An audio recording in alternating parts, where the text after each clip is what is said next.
Sobat Commerce, selamat datang di Talkshow Narasi Muda. Satu kumpulan 1000 ide. Hari ini Sobat Commerce bakal ditemanin bareng aku Tari dan partner aku Mamat.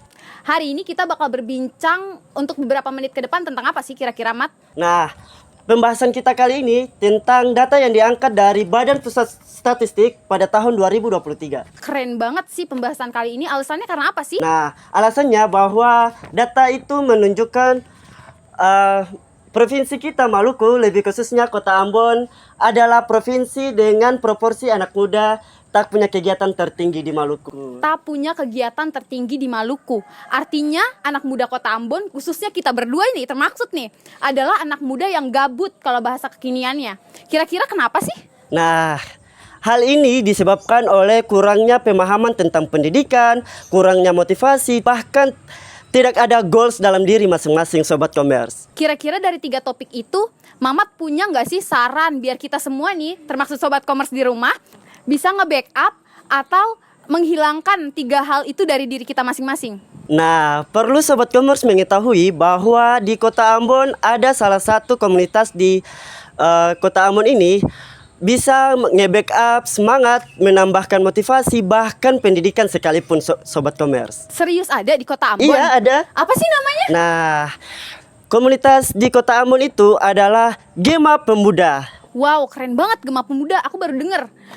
Terus berarti tamu kita hari ini pembahasannya tentang Gema Pemuda. Iya. Kira-kira siapa sih, Mat? Nah, tamu kita adalah Kak Rahman Marasabesi, seorang perintis di Gema Pemuda, sekalian Ketua Umum di Gema Pemuda, Sobat Commerce. Kalau tamu kita yang kedua kira-kira siapa? Kak Mirza Tuanaya, ia adalah Ketua Pelaksana Ekspedisi Gema Mengabdi Vol 1 di Negeri Saleman, Sobat Commerce.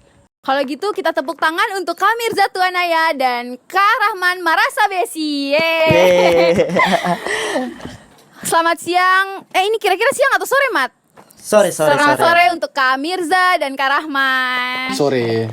Sebelum kita membahas atau basa-basi lebih lanjut lagi, kira-kira bisa nggak kita kenalan dulu? Kalau di Gema Pemuda tuh biasanya Kak Rahman dan Kak Mirza dipanggil siapa sih? Dari Kak Rahman dulu deh. Biasa dipanggil Sogem Rahman. Sogem Rahman. Wah, Keren. menarik ya. Kalau Kak Mirza sendiri? Sama juga, Sogem Ira. Oh, Sogem. Berarti di Gema Pemuda itu Sogem ada artinya. Kira-kira apa sih, Kak? Saudara Gema. Oh, saudara saudara Gema. Gema. Kita harus tahu, Mat. Kan Iya. kita mau gabung nih. Boleh. Mumpung ada ketuanya di sini. Terus kabar gimana nih Kak hari ini? Ambon kan cuacanya panas banget. Kira-kira kabar Kakak berdua gimana? Kabarnya baik-baik. Baik. Alhamdulillah, baik. Oh, alhamdulillah ya. Alhamdulillah. Lanjut kali ya kita membahas tentang apa itu Gema. Gema sendiri apa sih Kak? Mumpung ada perintis nih, pasti kan tahu nih Gema nih bagaimana. Oke, jadi pertama tadi kalian namanya siapa tadi? Mamat Oh, sama Mamat dan Tari. Tari. Jadi Gema Pemuda itu sebenarnya organisasi yang isinya pemuda-pemudi asli Maluku yang bertujuan untuk mengabdi di Provinsi Maluku, tepatnya di negeri-negeri yang ada di Provinsi Maluku, khususnya itu di bidang pendidikan. Jadi isinya ya memang bukan hanya dari latar belakangnya dari Fakultas Keguruan atau ilmu pendidikan, ada juga dari hukum, misalnya beta sendiri juga dari hukum, Ira juga dari FISIP, dan ada beberapa fakultas yang lain. Terus kira-kira. Oh, berarti anak muda Kota Ambon ini semuanya bisa bergabung di Gema. Bukan hanya Kota Ambon, bisa dari Maluku Tengah, bisa dari Tual, bisa dari Maluku Tenggara, Aru. Berarti luas ya ininya, jangkauannya. Lanjut, Mat. Kira-kira Mamat mau tanya-tanya apa nih? Nah, tapi kenapa Gema Pemuda harus ada, Kak? Nah, tadi kan ada data yang disampaikan sama BPS tadi kan di awal tadi sama host, itu menyampaikan bahwa Maluku termasuk provinsi yang pemudanya itu kurang berkegiatan. Nah, oleh karena itu emang faktanya seperti itu. Karena kelihatannya kan anak-anak Maluku yang lebih suka di kafe-kafe atau nongkrong-nongkrong di sekitaran rumah atau di komplek-komplek. Jarang ada dari pemuda-pemudi Maluku itu mengabdi ke desa-desa atau di negeri-negeri. Padahal kita kan tahu Maluku juga termasuk provinsi dengan indeks partisipasi pendidikan yang masih sangat minim. Nah, kalau kita lihat juga di banyak volunteer yang turun di Maluku, misalnya dari sebut saja ada banyak arah pemuda, ada bijak muda atau banyak volunteer yang lain. Biasanya kalau dibuat open volunteer, yang daftar pasti dari luar. Jadi orang-orang dari luar tuh sering mau mengabdi di Maluku, tapi justru orang-orang Maluku ini kan jarang mengabdi. Makanya Beta dengan Ira dan juga teman-teman yang lain berpikir, oh kita harus bikin satu organisasi yang dia memang fokus untuk menarik orang-orang Maluku ini mengabdi ke negerinya sendiri. Nah makanya dibuatlah Gema Pemuda.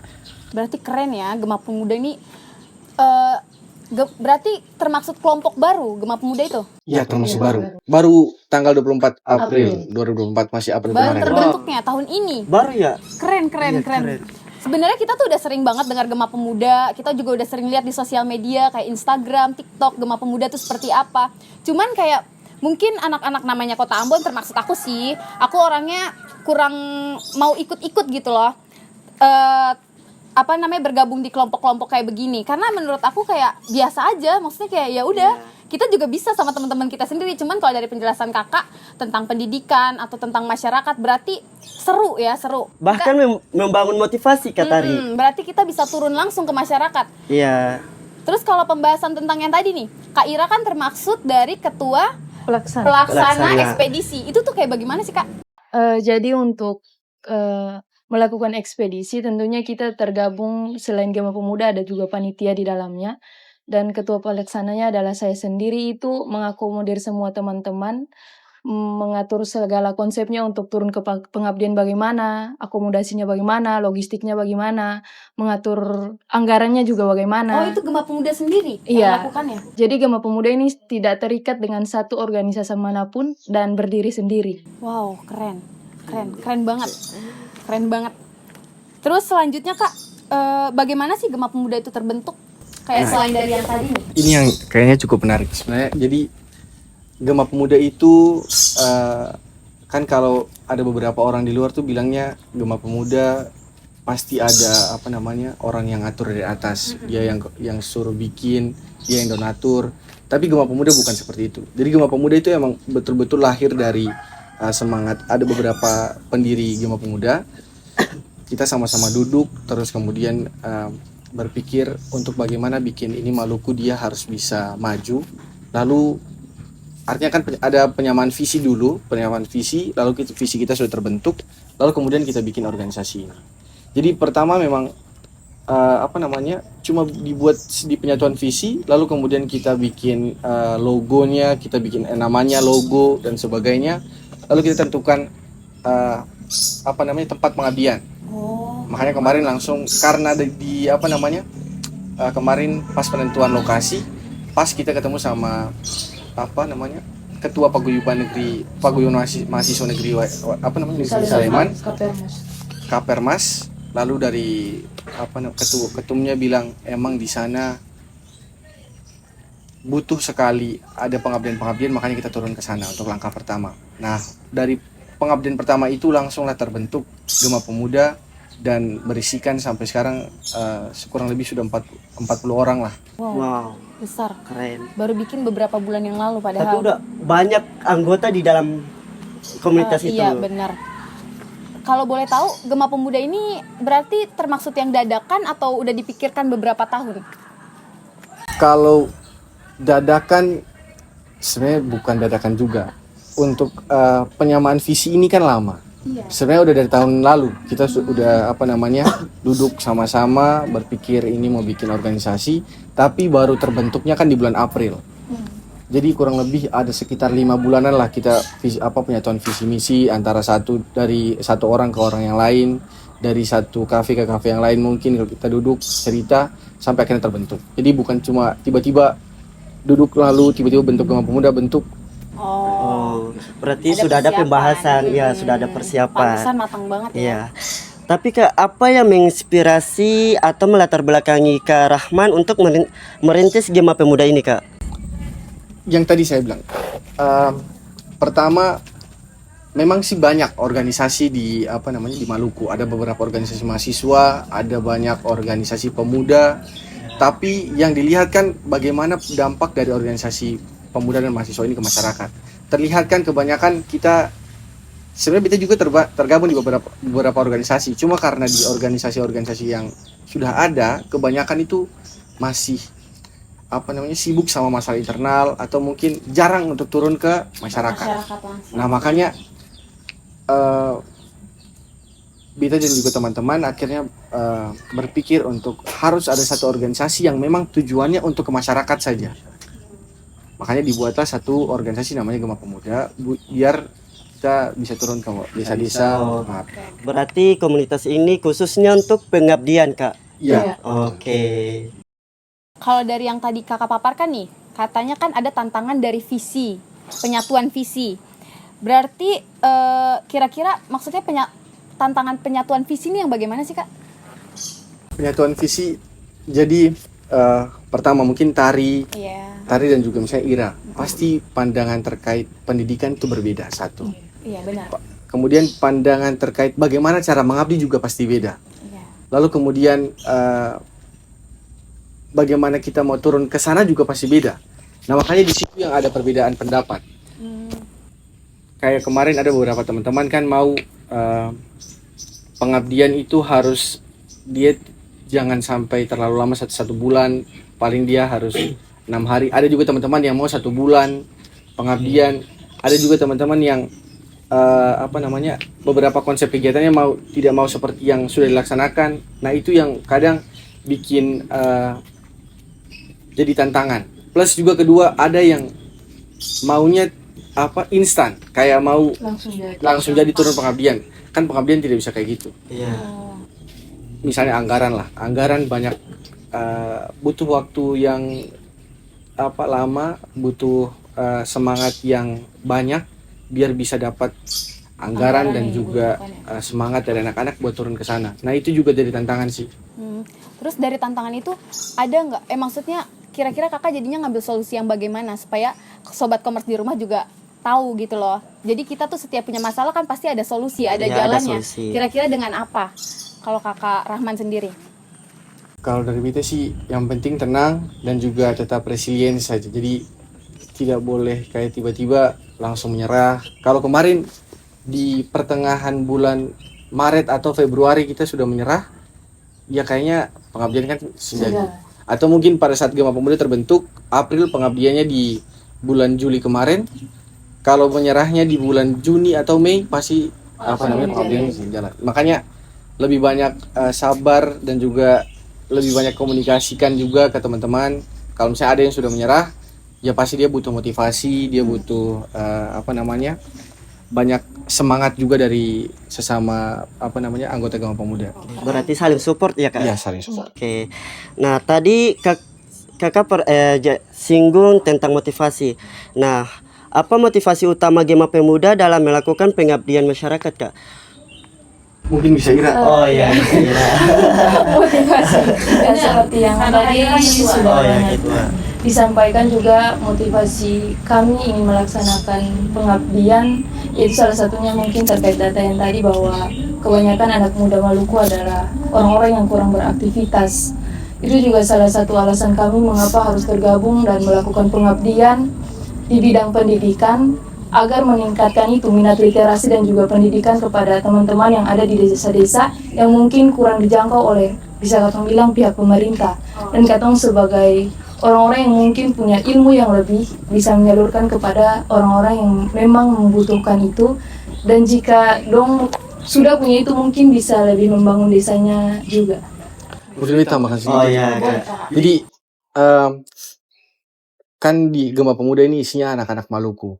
Nah, sebenarnya motivasinya itu adalah bagaimana Maluku ini dia harus maju. Jadi katong kan semua lahir dan besar dari beberapa kapata-kapata yang dia sering ada di masyarakat, misalnya potong di kuku rasa daging, ada rasa bita rasa. Nah, ketika katong melihat katong punya teman-teman di di desa-desa sana yang dia akses pendidikannya itu masih minim, seharusnya kan setiap anak Maluku itu juga merasakan hal itu. Kayak kenapa Bita yang sudah berpendidikan tidak turun ke sana untuk berbagi Bita punya Iya, benar. Kalau misalnya katun sing turun ke sana, justru itu kan jadi terlihat katun tidak punya rasa memiliki antara sesama orang Maluku. Dan bagaimana Maluku dia mau maju kalau misalnya pemuda-pemudinya saja tidak punya rasa yang sama untuk merasa bahwa saudaranya juga perlu untuk mendapatkan pendidikan yang sama. Nah itu. Tapi Kak, dari pengabdian-pengabdian yang Kakak turun ke lokasinya, apakah Kakak yakin pengabdian akan berdampak positif ke masyarakat itu sendiri, Kak? Kalau dari Kak Ira Iya. gimana? Kalau saya sendiri merasa sangat yakin bahwa apa-apa yang pertama, Iya. apa yang kami punya belum tentu kami punya sepenuhnya, tapi ada bagian orang lain di situ. Jadi mau dampaknya sekecil apapun atau sebesar apapun, itu kami sangat mensyukuri itu. Dan bisa dilihat dari kegiatan ekspedisi kemarin di Negeri Saleman, yang memang tingkat atau kesadaran teman-teman di sana yang SMA dan tidak mau melanjutkan pendidikan ke jenjang yang lebih tinggi, misalnya kuliah, itu mereka lebih termotivasi untuk mau berkuliah, untuk mau membangun negerinya. Dan kita tahu sendiri bahwa di Saleman adalah negeri yang memang pariwisatanya cukup luar biasa. Benar. Dan bagaimana teman-teman di sana mau membangun negerinya dengan mau melanjutkan pendidikan ke jenjang yang lebih tinggi. Berarti dari kegiatan ekspedisi kemarin itu bikin anak-anak muda di sana jadi mau melanjutkan pendidikan? Iya. Wow. Wow, luar biasa Keren. ya. Komunitas-komunitas di sana juga akhirnya lebih aktif. Lebih aktif. Kayak misalnya literasi Karoro. Kan di Saleman tuh memang punya ada komunitas literasi. Tapi kemarin sebelum pengabdian tuh kan sempat vakum. Kemarin setelah pengabdian mereka jadi lebih aktif. Dari Kapermasnya juga demikian. Ini pengabdian di Negeri Waisala juga kan ada ekspedisi Gema Mengabdi volume 2 nanti di bulan November bulan depan. Ada beberapa anak Saleman juga yang mau akhirnya langsung gabung. ikut. Akhirnya ada 3-4 orang lah ikut. Berarti dari pengabdian kemarin itu masih ada kontekan ya antara Gema Pemuda sama Masih. anak muda di sana. Wow, keren ya. Iya. Keren banget. Makin yakin gak lo buat gabung? Yakin banget. Yakin banget. Terus kira-kira dari program pengabdian masyarakat itu tantangan terbesarnya apa sih Kak?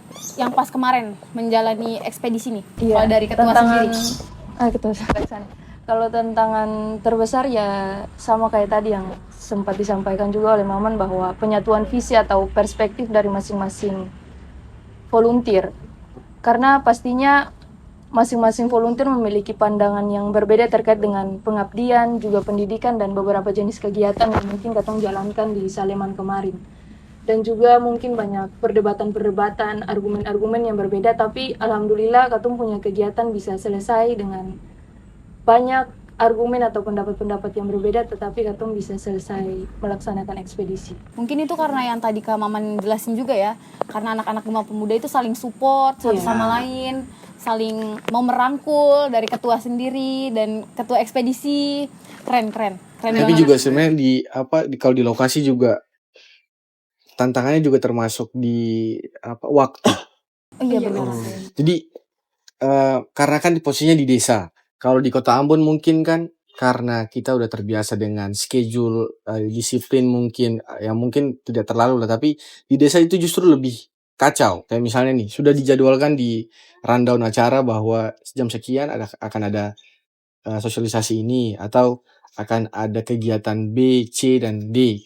Tapi karena di desa juga kemarin pas pengabdian itu ada musim cengkeh di Musim di cengkeh Saleman. kemarin. Jadi karena musim cengkeh itu akhirnya anak-anak muda di sana kan juga harus ikut orang tuanya ke hutan juga buat Panen. panen. cengkeh. Nah itu juga akhirnya bertabrakan dengan jadwal-jadwal pengabdian. Nah itu jadi tantangan bagaimana kita bisa mengefektifkan waktunya.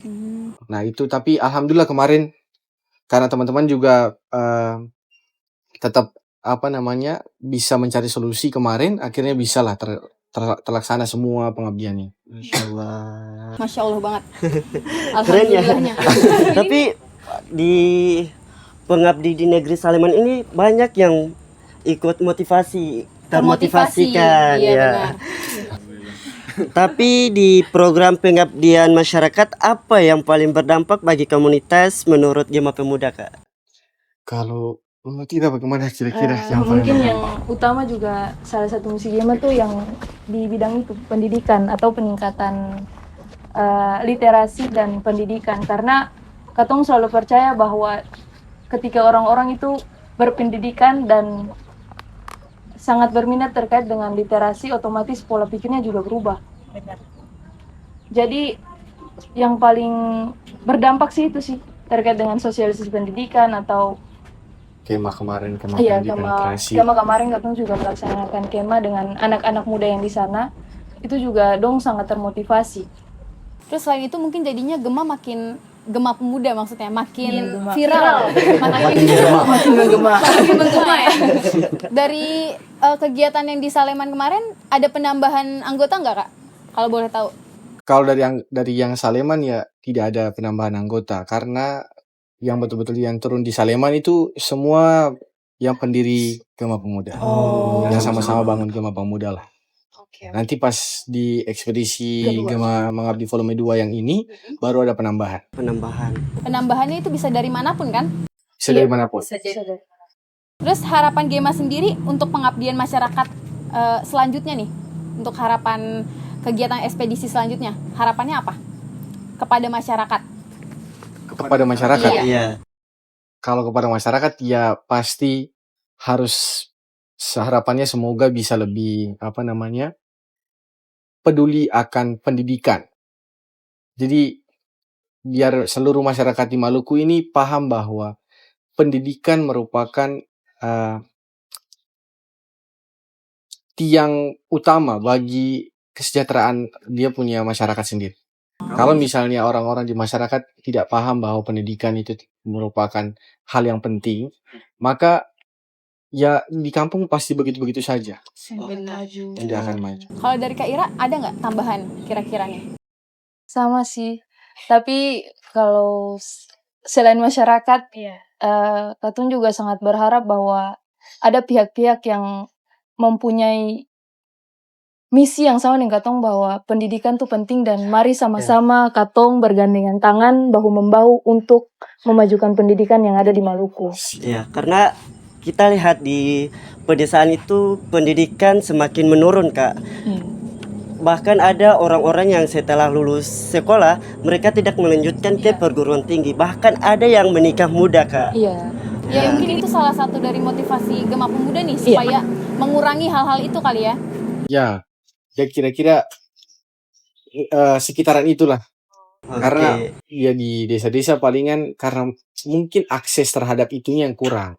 Jadi kayak kadang juga di desa-desa itu tidak tahu, oh ternyata kuliah itu ada di fakultas hukum, ternyata ada fakultas ekonomi, ada fakultas fisik, ada kedokteran. Itu juga di desa kadang-kadang mereka kurang tahu itu. Makanya kita mau pengabdian. Terus juga sebenarnya mau tambah juga soal sebenarnya harus seluruh desa itu pemuda-pemudinya harus bergerak. Kalau mau cuma di Gema Pemuda saja yang mengabdi, itu berarti masih berapa puluh tahun ke depan mungkin baru seluruh desa akan terjangkau. Tapi kalau misalnya ketika Gema Pemuda turun ke Saleman, kemudian Waisala, dan ada beberapa desa yang lain, lalu ada beberapa pemuda juga mau bikin yang sama, itu lebih bagus sebenarnya. Supaya juga kita sama. Yang penting tujuannya satu, Maluku harus gitu maju. Kolaborasi. Oh iya. Intinya Maluku harus maju dan seluruh anak-anak di Maluku harus punya akses yang sama terhadap pendidikan. Keren ya. Nggak ada kata lain selain keren. Tapi Kak, mau apa ya, jenjang jaraknya pengabdian dari vol 1 ke vol 2 itu berapa ya? Berapa bulan? Kemarin Juli, Agustus, September, Oktober, November. 4 bulan. 4 bulan. Berarti setiap pengabdian itu 4 bulan. 4 bulan baru pengabdian. Targetnya 1 tahun 2 kali. Target awal, siapa tahu nanti bisa setiap bulan. Siapa Wah, tahu? bisa kalau misalnya. Tapi tergantung dananya, Kak. Tergantung dananya. Soalnya itu makin menggema kan. Itu makin capek kayaknya. Terus untuk ekspedisi atau turun di masyarakat berikutnya di bulan November. Iya. Kenapa desa mana tadi Kak? Kalau boleh tahu. Waisala. Kenapa Waisala? Jadi di anggota Gema Pemuda itu ada satu orang juga dari Waisala. Dan dia juga merequest gitu. Dia juga termasuk yang memasukkan proposal ke kita lah. Oh. Ada beberapa orang yang dari buruh juga, ada teman-teman dari buruh juga mau diburu, ada juga yang mau di Waisala. Tapi karena ketika di Gema Pemuda lebih ketika mempertimbangkan, memang di Waisala ini masih indeks partisipasi pendidikan di perguruan tinggi itu juga masih kurang, masih minim. Lalu ada beberapa, sebenarnya Waisala juga mirip-mirip sama Saleman. Dia punya potensi pariwisatanya juga tinggi, potensi UMKM-nya juga tinggi, potensi beberapa lini itu tinggi tapi tidak mampu dikemas dan dikonsepkan oleh masyarakat daerah. Nah, makanya kita mau turun ke sana untuk bisa berbagi ke masyarakat di Waisala biar mereka juga bisa mengelola apa yang mereka miliki di sana lewat pendidikan itu. Insyaallah. Dan sabar Mat. Ini pertanyaan yang sangat aku kepoin dari tadi. Apa itu, Kak? Siapa tahu kan kita mau gabung nih supaya kita bisa ikut di bulan November. Ya. Kegiatannya apa aja sih Kak selama turun di masyarakat itu? Jadi Coba Kak Ira. ada sekitar 5 jenis kegiatan yang akan kami laksanakan di negeri Waisala. Yang pertama ada clean up negeri, ada juga peningkatan pendidikan dan literasi, kemudian pemberdayaan UMKM, pariwisata, dan juga satu kegiatan besar yang akan kami laksanakan di sana yaitu Festival Budaya Negeri Waisala. Wow. Keren banget. Keren. Berarti bisa gabung nih bareng menteri-menteri baru Prabowo. Keren, Gema udah sangat keren. Gema. Selain Insya Allah bergerak nanti di Ira bidang mungkin Ira masuk. pendidikan juga ada lingkungan, ekonomi, dan juga nanti ada collab sama teman-teman dari kedokteran. Wah, kedokteran Pemeriksaan mana? kesehatan. Iya. Wah, mantap sih. Nggak tahu lagi. Terjun dengan Gema. Itu kata negara. Baik Sobat Commerce, hari ini perbincangan kita sudah berakhir. Dan terima kasih banyak untuk Kak Rahman dan Kak Mirza yang sudah meluangkan waktu membagi pengalaman tentang apa itu Gema dan memberikan kita motivasi serta gambaran tentang pendidikan yang ada di Indonesia ini bagaimana untuk kedepannya. Dan perlu kita ingat dan kita ketahui, semoga perbincangan kita hari ini bisa menjadi semangat baru bagi kita semua. Karena setiap dari kita punya potensi luar biasa. Serta jangan pernah menyerah untuk meraih mimpi. Semoga Gema Pemuda ini bisa jadi motivasi kepada sobat-sobat commerce di rumah. Terima kasih sudah mendengar dan menonton. Sampai bertemu di episode Talkshow Narasi Muda selanjutnya. Narasi Muda, satu kumpulan 1000 ide.